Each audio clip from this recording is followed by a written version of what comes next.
Hello Spartans! As one of the co-presidents of the SJSU Pre-Physical Therapy Club, I'm here to let you know that even though classes have been moved online for the fall 2020 semester, the Pre-PT Club still has great plans to keep this club running for all aspiring physical therapists.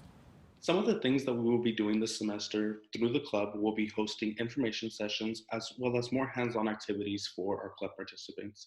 Some of these will be the virtual reality workshop that we will be hosting, as well as the grad panel, in which former students will come in and talk about their experience through San Jose State as well as applying to DPT programs. Hey guys, Diana here. I want to talk to you about the many benefits here at SJSU's Pre-PT Club.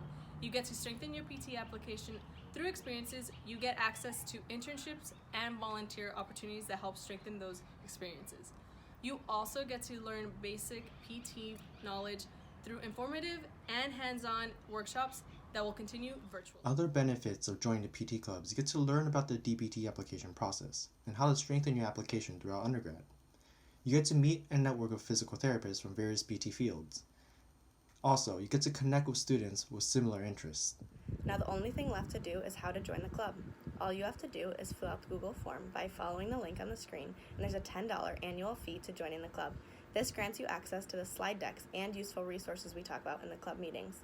Also, please follow our Instagram account at SJSU_pre-PT. That's at SJSU_pre-PT. This will give you an idea of upcoming club events and really good resources. All the pre-PT officers are so excited to meet everyone. Spartan up!